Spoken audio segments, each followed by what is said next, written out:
Hi guys, have a nice day and thank you for watching English Carbon today po.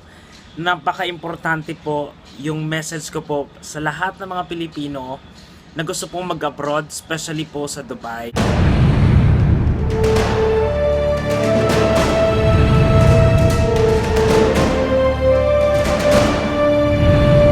So guys, I'm calling all the attention of Filipinos na is either po coming from the Philippines, employment visa po kayo, or to all Filipinos na nandito po sa Dubai na naghahanap po ng trabaho. Guys, I have a very special request to everyone to please guys start choosing jobs na mataas po yung ino-offer na salary. Kasi po, apektado po yung mga nandito na, okay? Guys, reasons is like this. Dati po kasi dito sa Dubai, yung salary po talaga, kapag Pilipino po yung hinahire nila, mataas po talaga ang binibigay ng mga companies. But then because of some Filipinos na aminin na natin, and sad to say, na wala naman sila magawa kundi kumakapit sa patalim, and tinatanggap po nila yung mga trabaho na ang binibigay na sahod po ay masyado pong mababa. So now, ngayon po, ang epekto po niyan is nagiging trend. Okay? So guys, from the Philippines pa lang, please guys, if you think na yung salary nyo po is hindi po enough or hindi po acceptable para po yung kita nyo talagang meron kayong maipapadalang malaki sa Pilipinas, you have something for yourself, malaki yung chance na makakapag-ipon tayo, that's the only time you're going to accept. And to all Filipinos na nag-a-apply po dito sa Dubai, locally, please lang po start choosing jobs that offers higher salary kaysa sa mga 1,000 plus lang or less. Guys, tayo mga Pilipino, based on my experience dito pa sa Dubai, you are one of the most reliable staff, especially po sa F&B or sa mga opisina. Tayo po yung magaling pong magtrabaho. Maaasahan po ng ilang mga employers kapag alam nilang Pilipino yung staff nila na malinis, pumapasok sa tamang oras, na sumusunod sa kung ano man yung patakaran o yung policy ng company. So, I will give you guys an idea kung how much po yung kailangang acceptable na salary offer para sa inyo. To start guys, I would like to share kung ano ba talaga yung gastos mo na dito. Okay, para masabi nyo kailan ba siya kuya masasabing okay, ito yung tamang sahod na dapat para nating tanggapin. Unang-una guys, yung house po dito, okay, especially po ito sa mga live out, yung rent po ng mga bahay dito, yung mga bed space, okay, more or less nasa 700 to 800 dirhams na po kagad. So if your salary offer is 1,000 plus, magkano lang matitira sa iyo? Okay, you still have to pay for DEWA. Ito po yung electricity, water, more or less po nasa 100. Okay? 100 plus. Sabi na natin average nasa 150. And then of course, kailangan mo mag-commute every day. Yung transportation mo more or less nasa 300 in a month. Swerte ka kung accessible sa metro yung bahay mo and going to work. Pero what if may mga chances pa na ma-assign ka sa panggabi? And you know guys, after 12 o'clock, wala na pong metro dito o wala na pong train. Sometimes, wala na ring bus. So you have no choice but to take yung mga car lift na you have to pay for 300 monthly. Okay? And aside from that, of course, kakain ka pa.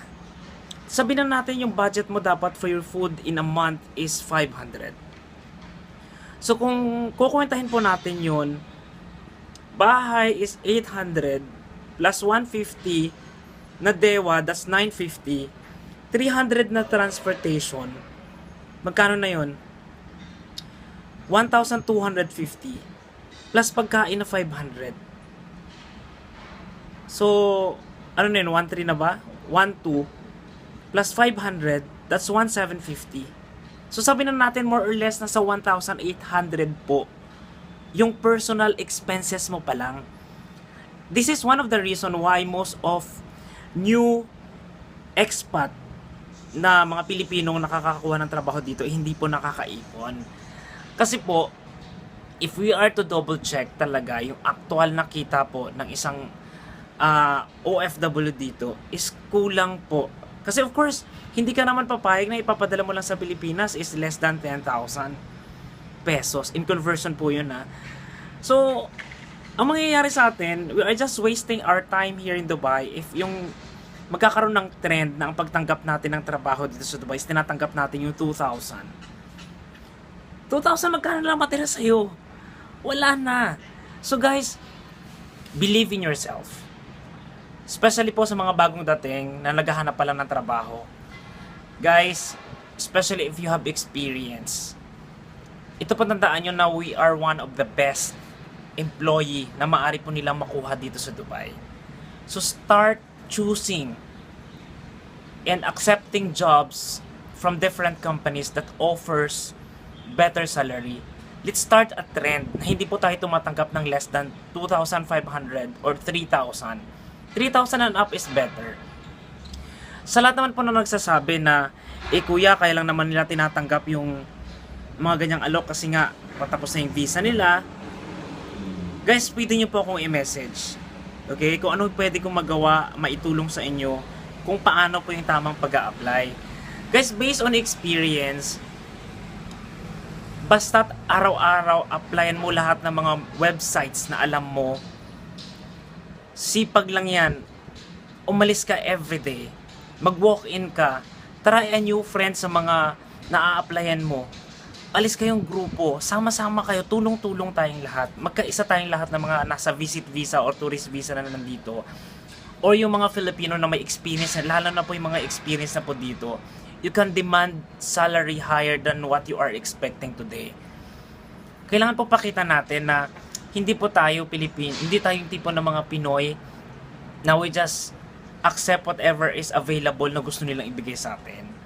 Okay, let us not waste our time working abroad, away from our family, na ang kinikita natin, mas okay pang nasa Pilipinas na lang tayo eh. Kasi guys, suma total, if your salary is after your expenses, 5,000 na lang natira. Sayang lang po yung oras natin na nandito tayo. So guys, tandaan nyo po, please, I'm begging you and try to share this video to everyone. Na, I admit, mahirap pong maghanap ng trabaho dito if kulang po yung resources nyo kung paano maghanap ng trabaho. Kaya po, everyday, apply lang po tayo sa online.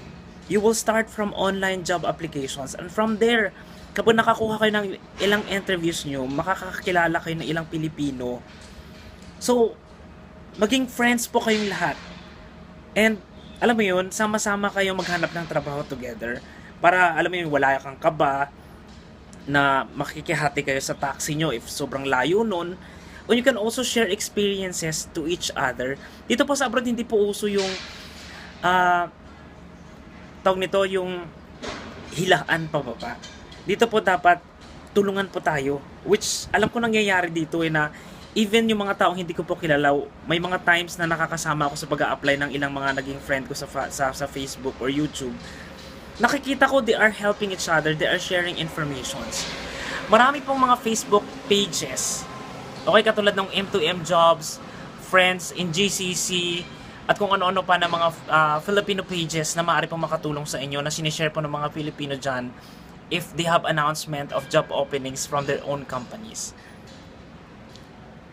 Baguhin po natin ang buhay ng mga OFW dito na we don't deserve salary less than 2,500 or less than 3,000. Kasi worthy kapag isang Pinoy yung empleyado dito sa Dubai. Okay, we should be mag-demand po tayo. Kasi para soon, yung mga susunod po at mga darating pang ibang Pilipino na pag gusto mag-ibang bansa, hindi naman po tatanggap lang ng sahod na sobrang baba. At kung tutuusin after the expenses, 300 dirham na lang yung natitira. 3,000 plus para ipadala sa pamilya. That's nothing, guys. Okay? So guys, please believe me. I've been here in Dubai for almost 5 years and most of the followers I have, yung mga tinatanggap nilang trabaho, kuya, for experience lang to. But then, if there's a chance na for your experience lang, you will receive salary na alam mong sakto. Okay, that you have at least enough money to send to your family back in the Philippines to support them for 2 years. Kasi 2 years po yung kontrata dito. And you have, something left for you para po sa pangangailangan mo. If in case na magkasakit ka, meron kang ipon. Okay? So, guys, please encourage everyone to find jobs that give you enough salary offer. Okay? Gagawin po natin lahat to because tayong mga Pilipino, nagkakaisa tayo dito sa abroad. Simulan natin dito sa Dubai. Baguhin natin yung trending ng pasahod dito sa Dubai para sa mga Pilipino. Because we know that we deserve the amount that we are demanding. Okay? So, yun lang guys, and good luck po sa lahat po ng mga nandito. Tutok lang po sa pag-a-apply. Alam ko mahirap po mag-apply ng trabaho dito kasi minsan delayed yung mga response. But then guys, it means baka yung style nyo is kulang. So, you have to do something else. Baka yung may mga hindi ka pa nagawa dati na you should start doing it now. Okay?